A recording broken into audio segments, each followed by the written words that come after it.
Channel Red Novel Chapter 2261, Rush to the Tower. The battlefield in front of the tower was still an intense one.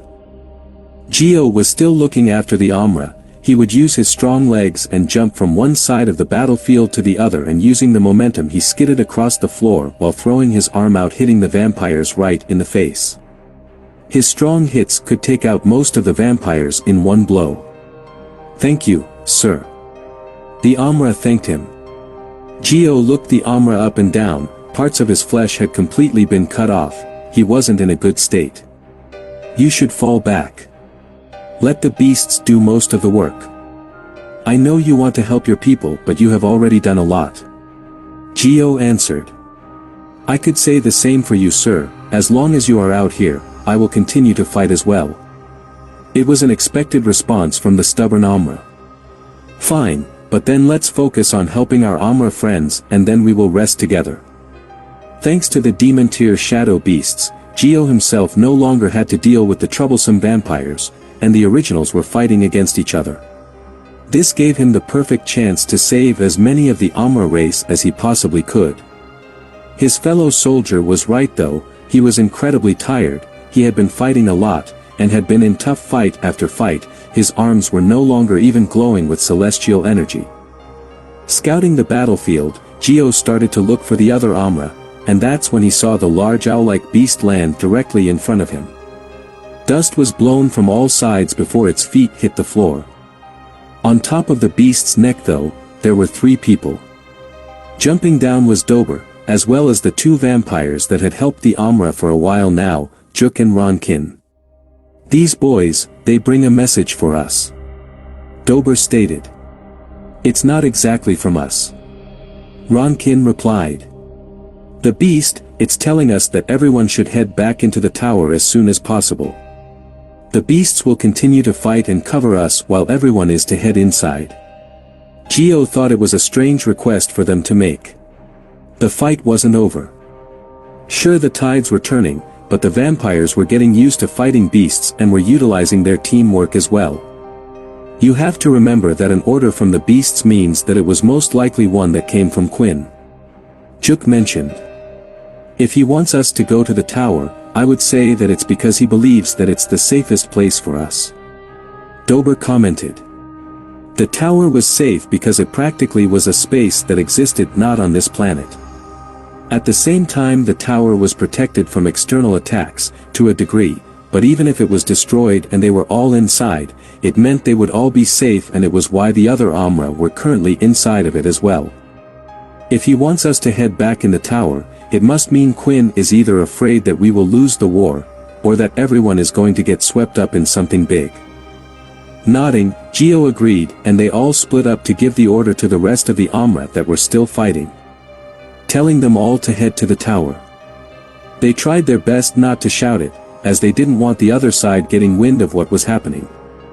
Bit by bit, the Amra were heading into the tower, and it was no time to be a brave soldier, as Geo stated even he would be going into the tower soon. "Hurry up, get in there fast and head to the 25th floor, that's where the rest of the Amra are staying." The Amra that were still in somewhat good condition stayed outside while leading the others to the tower. The reason why it was important for them to state which floor for them to head to, was in case the tower was destroyed. If the tower was destroyed, then so would its mechanism, and if that happened, the Amra would be on different planets and spread out in different areas.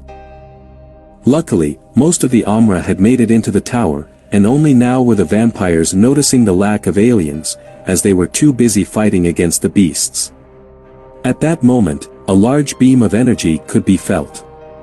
Everyone had stopped fighting. Looking up in the sky, they could see a pulse of energy push all of the clouds out of the way. Following right after, a sharp red laser was shot out and hit the ground. Right where the red laser had hit, a giant explosion occurred. It looked to just be a pure form of energy, like a nuclear blast. The wind had hit them all first, and now the energy blast was following. "Get in the tower now," Geo shouted to them all. He could see Amra that were far off in the distance. Jumping from where he was, he reached out and grabbed 2 of them and quickly jumped back. Even the vampire leaders were stunned and unsure about what to do, as they saw this big large amount of energy coming towards them. The blood sword had cleanly stabbed right through Jim's heart. It was covered with real blood and not just blood aura. The life from Jim's eyes had gone, his head flopped downward and there was no sign of a heartbeat. "I won't make the same mistake that I made last time," Quinn said. "I know you still have clones of yourself out there. I know what you're like now. You probably have backup upon backup of yourself spread out. Maybe even on planets that I don't even know about, but I'm going to make sure to head to every single facility you have made and destroy everything. You made sure that everyone forgot about me, well I'm going to erase every single trace of you ever existing in this universe. Any mention of your name in books, places that you were, or things you took part in, I'm going to get rid of it all. So you can never come back again, and I'm going to start with you." Quinn meant what he said, and even though he knew the Jim in front of him was dead, he wanted to get rid of every part of his body. "He's here." Quinn looked up, and could sense the energy coming towards him. He had no choice but to let go of Jim's body as he jumped back and crossed his arms. When he did, the shadow naturally came around his front. A huge explosion followed after, shaking the entire ground, disintegrating part of it as well as all of the buildings around them. In the end Quinn went into his shadow space, and a short while later he came back out. He could see the person he had been worrying about this whole time. He stood there looking part Dalki and part human, more human than the last time he had seen him, covered in his red dragon scale-like armor. "I knew we would meet each other again," Ray said with a smile. "And it looks like you got an upgrade since the last time I saw you. I could say the same to you." Sarah and Bliss both had sweat beads running down the sides of their face when they saw the person who had arrived. Both of them knew Ray from the past and present. "Who do you think is going to win?" Sarah asked. "You know how powerful Ray is," Bliss replied. "But he gave up nearly all of his strength and power a long time ago for the sake of everyone else. So you're telling me this is a weaker version of Ray? If that's the case, I'm not buying it," Sarah replied. "You might be right," Bliss replied. "Right now he is using the body of a demon-tier beast, although more accurately, of a god-slayer level beast. Ray's soul was already powerful and added to that body he became incredibly strong. But then, he had to come across the dormant infinite celestial," Bliss explained. "He took its power and added it to his own, with that he practically has the same amount of energy as he did in the past. The problem was the body he was in.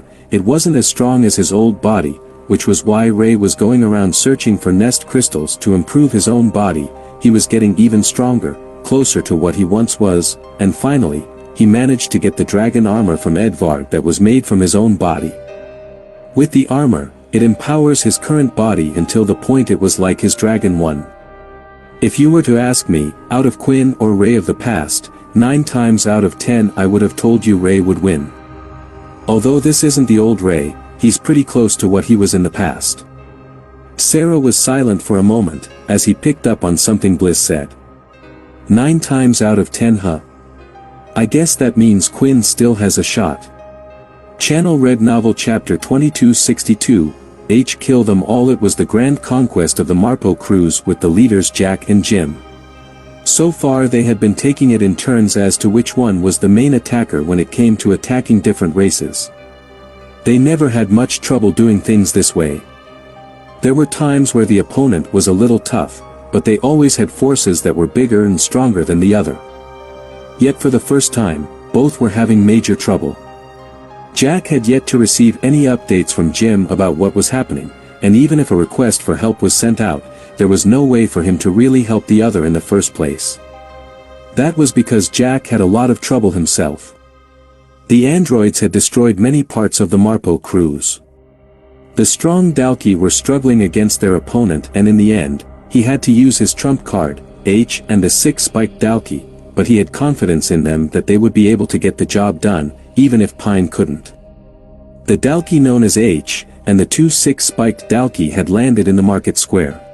The fighting had virtually stopped all around, but those that were fighting the 5 spikes just moments ago were still close by at the edge of the market.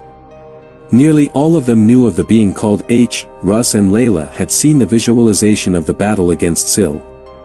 Logan, Vicky, and Jake had heard and seen him act a few times here and there, so they had plenty of information on him. As for the Blades, Shiro, and the others, they were there during the battle as well. Seeing H standing there, caused all of them to freeze. It had already taken a lot out of them all. Nearly all of them had pushed themselves to the limit just to defeat the 5 spikes as well as Pine, and now they had H. However, what were they to do? If they tried to run away, there was nowhere to go, and surely he could catch them all, other than Stark, who wasn't there. Could they try to talk and beg for their life? That would have been foolish. This was war and they had already killed Pine.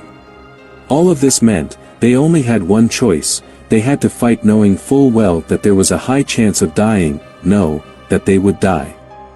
Which was why Wince had made the first move. She had ultimately realized this before everyone else, and if she could get a hit in, to damage H in any way possible, then maybe it would give them a chance to survive, or maybe at least the others. However, the results were devastating. The trident used in the attack had been grabbed and was hurled right back at Wince, creating a large hole in her stomach. Cyril, her dear sister by her side, could see no life in her eyes. No, what are the Mermerials meant to do now? What are they meant to do without you? Who is meant to lead them? Me. That won't work, that can't work, you can't be dead. Cyril cried. Don't worry, you can join her. H said. One moment he was in the center of the marketplace, the next as if he had teleported and he was right next to Cyril, with his hand raised above her head. Only, H's hand didn't look regular. It had a sharp edge, his entire hand looked like a giant sword, and that was because he was using the transformation ability. The transformed hand, although looking like a sword, had the bulky outer skin and hard scales. Swinging it down, Cyril could see the attack. With her half-vampire self, she tried to move out of the way, using the blood water to push her, the power of her own legs, but it was far too slow. The bladed Dalki hand went right through the center of her body, and the two halves split apart. Right in front of their eyes they had all witnessed it. Another one of the pillars of the group had been eliminated in front of their eyes, and with such ease as well. We can't beat him, Shiro said. He's stronger than last time. Vorden added, speaking in the mind. He has more spikes than before, he has 10 spikes on his back. From the tail running up, there were spikes all along, then on H's shoulder, 2 spikes could be seen sticking out, even larger than that of the ones running on his back.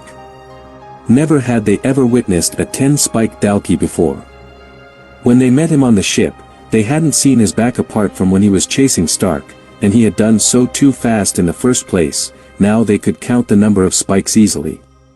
The problem was, not only would going up against a 10-spike be difficult in the first place for all of them, or near enough impossible, this was not an ordinary 10-spike. This was infused with parts of the Blade family, and had remnants of Hilston's DNA.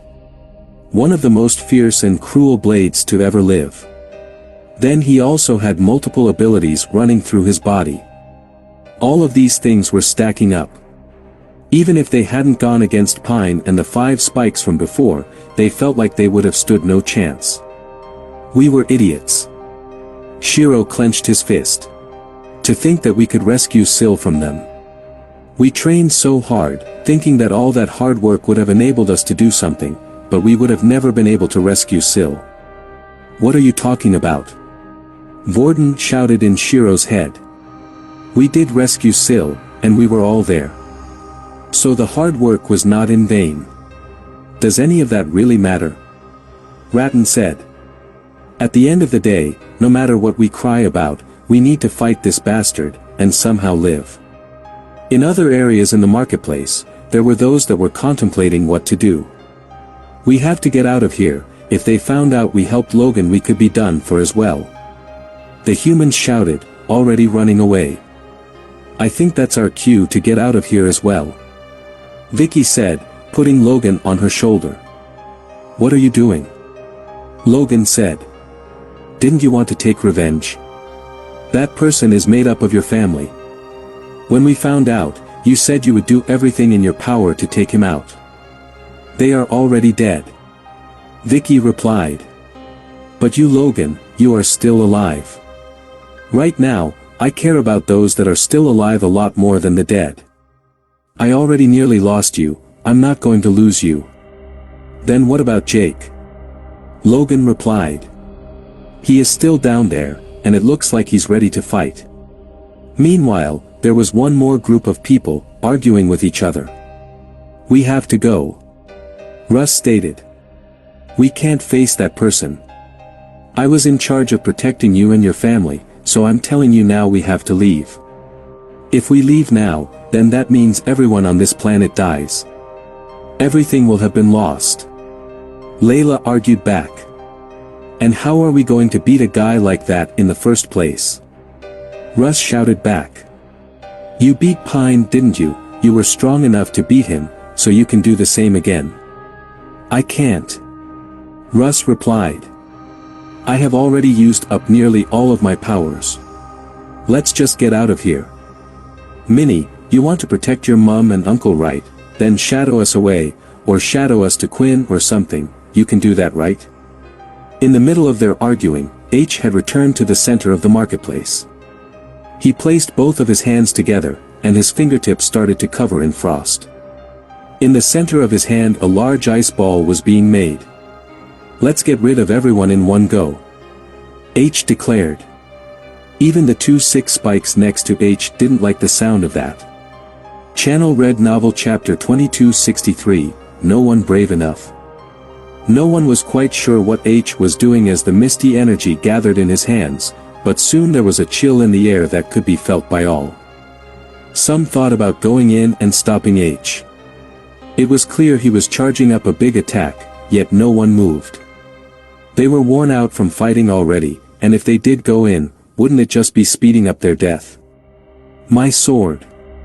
I can stop it with my sword, Layla said, as she got up and picked it up off the ground. Russ had thrown it to her after he was done with it. Although he did want to keep it to himself, he didn't like the feeling he had before. It almost felt like he wasn't the one in control. As Layla went to walk forward, Russ quickly turned around and kicked her in the stomach, sending her right back down to the floor. What do you think you're doing? Russ asked. You can hardly move. Going outside would be suicidal. Layla was holding her stomach. In some ways, Russ was right because she couldn't even see his kick. So even with the sword, how would she even touch a 10-spike Dalki? How are you even able to hit me? Layla asked. Because of the thing your husband left inside of my head. It's to protect you no matter what, and the best thing to do is to not get involved at all, Russ claimed.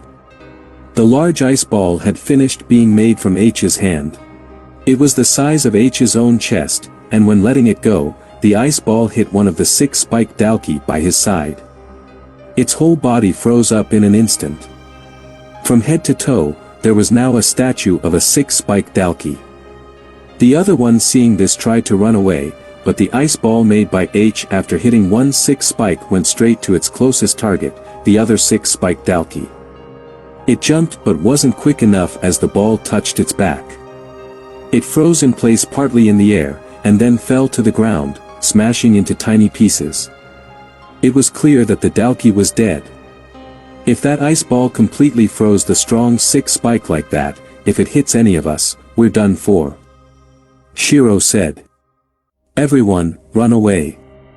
Shiro quickly switched to Ratten, the most athletic out of the lot. In doing so, he ran past the other blades and quickly scaled the building with his bare hands. When he turned around, he could see that the large ice ball had gone toward the other blades. The ice ball was rapid in movement, hitting one person, going from one person to the next, freezing them all on the spot. Some tried to attack the ice ball with their powers, using flames, water, and other abilities to push it away, but they were unable to do anything as it hit them one by one.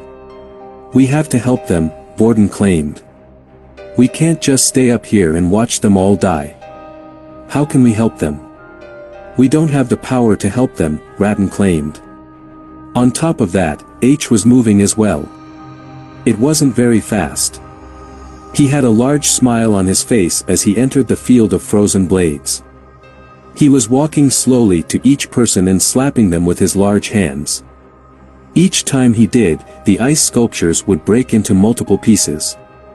For Shiro, watching from above, he had bitten his lip so hard, blood was trickling down his face. I really can't do anything but just stay up here while watching him kill everyone we know, everything we have built up one by one. Shiro fell to his knees, clenching both hands. Every single one of the blades that had helped out in the fight, that was there for the war, and had survived the original attack by Jack, had now been frozen. Shiro was now the only survivor left from the blade group. The ice ball, having traveled through all of the blades, was now heading right for Jake Green. If it's ice, then the best thing to do will be to melt it. Jake had been gathering up his own ball of power. Using his powers of fire and earth together, he could create hot molten lava. At the right time, he thrust his two hands forward, and the lava spewed out toward the ice ball. It continued to hit it, producing masses of steam in the air, and it looked like the ice ball was getting smaller as well, but it wasn't enough for the ice ball to completely disappear. That's fine, I have plenty of things I can still do. Jake thought. He was ready to go to the next part of his plan, but the fact that his ice ball had been affected caused H to look his way. He had caught the attention of H. There were still around 10 more frozen blades for him to go through. It might be best to get rid of that one first, H thought. There was another person that noticed this, the look in H's eyes, which was why, right from behind Jake, a person had appeared. They grabbed his waist, and the two of them disappeared again. The magma stopped, and Jake was nowhere to be seen. What the, Mom, what did you do that for? Jake asked. Having gathered back a small bit of her power, Vicky had teleported down to Jake, grabbed onto him, and teleported him back to where Logan and she were. They had moved to the rooftop to inside one of the buildings, still watching the scene from afar.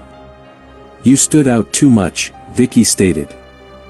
I know you're strong, I know you want to help, but the second that thing laid eyes on you, I saw your life vanish before my eyes, I saw everything go just like that. Vicky was finding it hard to keep in the tears, and Jake, noticing this, didn't want to shout back. Mom, but if I don't stop him, if no one stops him, then who can? I was the one that came out the least injured and with the most energy. The other aliens aren't strong enough, and everyone else is too tired. Looking out the window, the ice ball had caught their eye. Although smaller than it was, one could tell it still had devastating power, and now it was heading right for the house where Layla, Russ, and Minnie currently were. Maybe I can block this with the shadow, Russ said as a shadow appeared in front of them but disappeared in an instant. Parts of shadow were just seen flickering, but nothing else. Russ had truly used up all of his MC. This is why we should have run when we had the chance. Russ complained, and that's when Minnie went ahead and stood in front of both of them. Minnie, what are you doing? Just hide in your shadow space. Get out of here. Layla shouted. Russ thought for a second, maybe Minnie could use her shadow to block the attack, but if the attack was too strong, it wouldn't work out, and that was just stopping them from one attack, not getting rid of the problem. H, don't worry, Mom. Minnie said as she reached out her hand, and the ring with the green gem on it started to glow. I will protect us, I will get rid of the bad man. The ring lit up, and suddenly the whole ice ball just disappeared, just like that, it had been removed. Everyone was stunned and didn't know what happened, including Layla. This was because when Minnie had fought against Mundus in the past, using the power of the God Slayer ring, both she and Russ were frozen in time. They had no idea the extent of what Minnie could do, and neither did H. This time, I'm going to use the ring right. Channel Red Novel Chapter 2264, The Power of the Ring, Part 1, One moment, the large ice ball was hurtling towards them. It was impossible to stop, as many different types of attacks and abilities were used against it. Even one of the strongest humans in existence, Jake Green, had used a lava attack, and the ice ball still remained. Yet somehow, Minnie was able to get rid of the attack. What was strange for those looking at the situation, though, was that there was no trace of the attack at all. The ice ball hadn't crashed into the ground. They didn't see it clash against any type of energy. Instead, it completely disappeared. Minnie, what did she do? Layla raised an eyebrow and noticed the ring on her hand. She hadn't seen it before. It was an item that had been kept in her shadow space. It was very important to her since it was given to her by her father, and it was why she would only bring it out in a situation like this. It turns out that there are far more difficult ones than I originally thought, but it doesn't matter. There are many things I can do, he said as his hand started to spiral with lightning.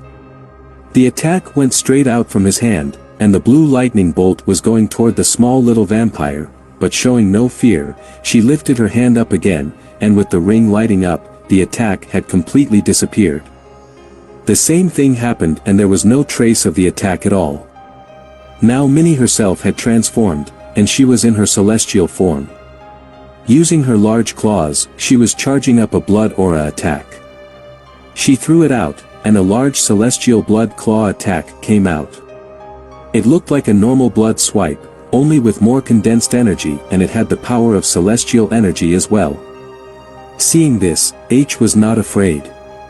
As a 10-spike Dalki, he had incredible physical capabilities, including that of speed.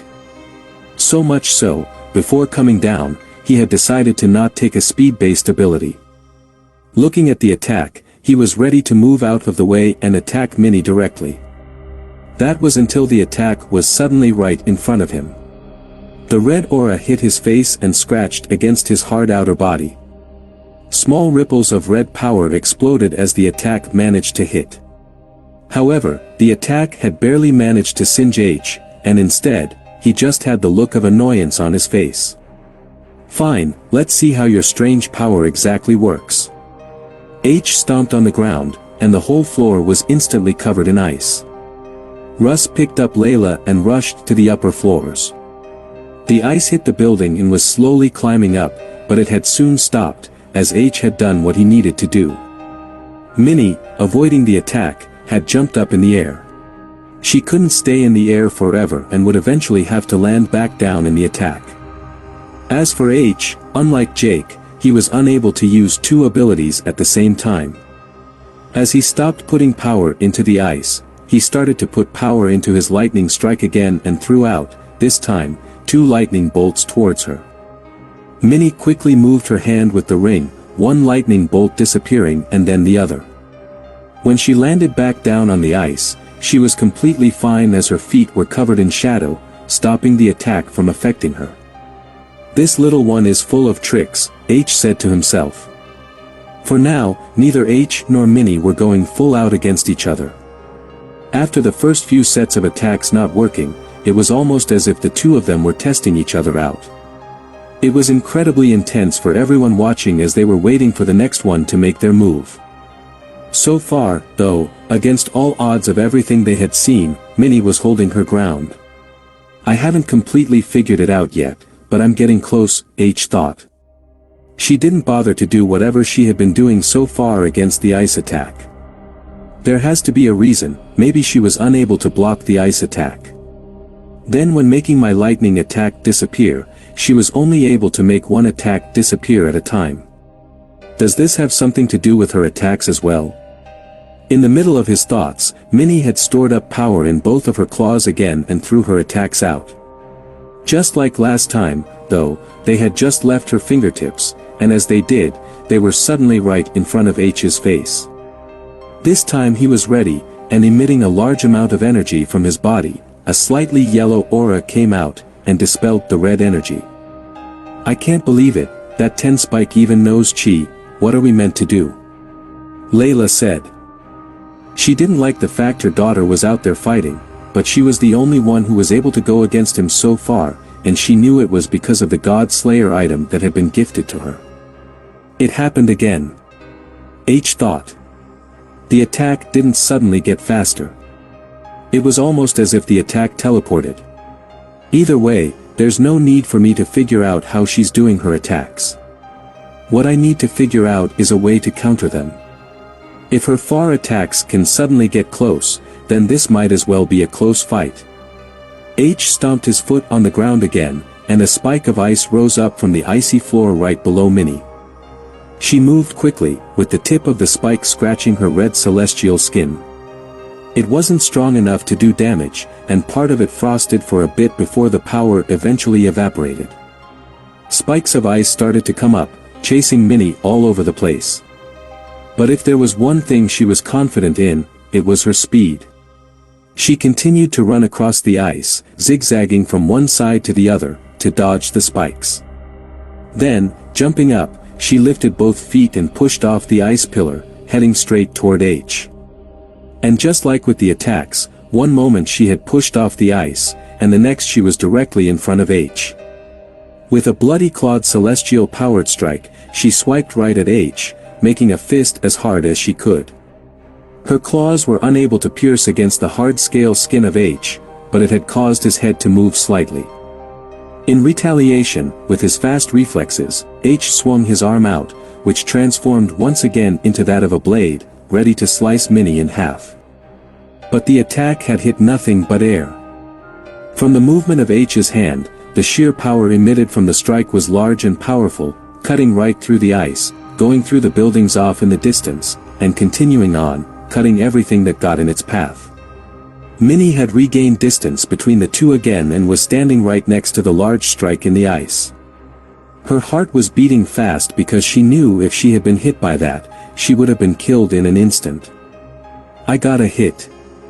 I managed to get a hit, but if I get hit once, I die. This thought was running through her head, and she was starting to feel immense pressure.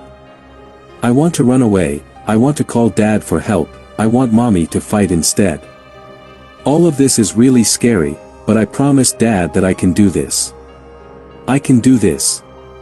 Minnie said, looking back at the large strike mark that went on further than she could see through the city. Channel Red Novel Chapter 2265, The Power of the Ring, Part 2. When Quinn had originally made the God Slayer ring, he believed it was one of the most powerful items in existence. Because it essentially allowed the user the ability of space. This wasn't even an ability that was known, or that anyone had, at least that he knew of. Which was why he felt like, as long as it was in the right hands, then there wouldn't be an opponent one couldn't defeat. Of course, these thoughts had occurred when he had first created the ring and was unaware of what was out there in the universe, but nevertheless, it was still a thought he had. Right now, with the power of space, what Minnie had been doing during the fight was space deletion. With the power of the ring, she could delete an area of space.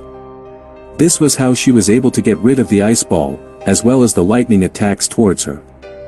It was a great defensive move and could stop practically any attack, being even more effective than the shadow. On top of that, there were other applications to use space deletion, and Minnie had utilized them in the fight as well. One of them was with her attacks. When attacking, she could delete the space between her and her opponent, causing her attack to jump. Which was why H felt like her attack was teleporting.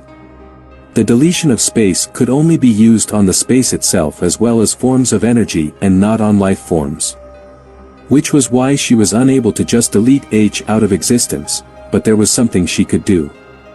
When moving, she could also delete the space in front of her, and in doing so, just like her attacks, she herself would also jump. Allowing her to somewhat teleport, this was how she was able to pull off the attack and avoid the strike back, but there was one issue. She was deleting space and not actually teleporting. There was quite a difference between the two. If Minnie was standing directly in front of H, then she couldn't suddenly appear behind him. This was because she could only delete the space between her and H, whereas if one had a teleporting ability, they could go anywhere they wished. The ring had more application than that, but with this one simple skill, she was causing trouble for H. Once again, Minnie ran forward from her position. She could see the lightning gathering around H's body. Out of frustration, it looked like he was going to do a large area attack that shocked everywhere. This type of attack will still hit me because I can only delete things in front of my right hand. Minnie thought. The electric went out from H's body in all directions. No matter what was in the square, they were going to get hit. The lightning had touched the very edge, and those that were too close watching had been zapped, losing their life in an instant. The lightning had struck with such a large amount of force that it almost looked like they had been cremated. There was nothing left but ash. The attack had lit up the whole area for a few seconds. No one could move, otherwise, they would have been dead. Eventually, it stopped. On the field, many expected to see a small burnt body, but there was nothing. Until a portal of shadow opened, and Minnie had popped out of it. I have more than just the ring's power. I have the shadow as well. Immediately, Minnie deleted the distance between the two, and she was there again. She attacked the shoulder multiple times. Rather than using the blood swipes, she had the pure aura around her fingertips. H swung his arm, but she had moved far away again. Then quickly teleporting to the side, she moved several times before quickly moving and attacking the same shoulder again.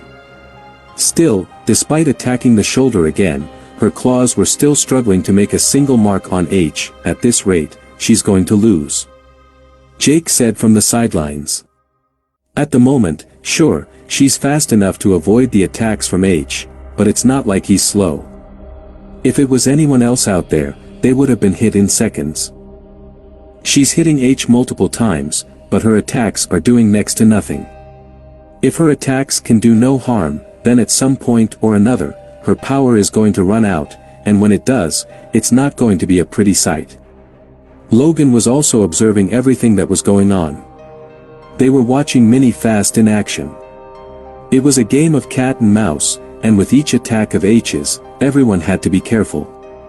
The whole city was getting crushed with each single movement of his hand. The wind pressure alone was sending off blasts that were just as strong as bombs. Nearly all of the buildings had already crumbled in the area, and they were now hiding behind fallen debris. The area the two of them were fighting was growing and growing, as the debris on the edge of the market square was getting pushed back from the wind of H's attacks. This continued for a while, and there was eventually not a single building left standing in the area. The city was nothing but large piles and mounds of rubble. The onlookers had to be clever in their use of the rubble to protect themselves from the attacks ahead. What is she doing? Russ clenched his fist angrily. She's just doing the same thing again and again, expecting the same result. Many thought this was a desperate struggle, but to one person, it didn't look like that. That little girl, I think you should give her more credit, Logan said. I think she has a bigger plan than any of us realize. Moving again, Minnie could see the shoulder, the same place she had been attacking this entire time. Her clawed hand went out, and when it touched the skin of H, this time, it pierced the damaged scales and went in, creating a small cut across H's shoulder and for the first time, drawing blood. This is the result of your hard effort. H laughed. This is nothing. I know. Minnie said, deleting the space and teleporting right to the same cut again. Rather than using her red claw mark, this time she placed her ring on instead. But this will do something. Minnie could not only delete space but also create space as well, and now that there was a small cut in H's arm, it meant there was a small space between the skin, where space could be created. As the space in between got bigger, so did the cut on H's arm. The space that was created was so sudden and powerful, H's arm had been ripped off from his body and was now lying there on the floor. Everyone watching, who had seen the little vampire's efforts, had their mouths left hanging open. A being that couldn't even be scratched had just lost an arm, green blood pouring out from the wound. This is just the start. Minnie said, huffing and panting. H was silent for a moment. He didn't say anything, but the bleeding on his arm suddenly stopped. Then the flesh around the wound started to bulge until an arm sprouted right out from the wound. It was another Dalki arm and it looked as good as new. Will you look at that, even the small scar you put there has healed. H laughed. The power of regeneration is a handy one. Now after seeing all your efforts go down the drain, what will you do next? And let me tell you, you're right, this is just the dash, cut off short, a bolt of lightning shot down from the sky. It wasn't a normal bolt of lightning as it was as thick as a house. It spiraled down, landing right where H was. The flash was so large and bright, many had to turn to look away. When the lightning finally faded, they could see a frail man standing on top of H. "I will get rid of you this time," Syl said. Thanks for watching and subscribe my channel.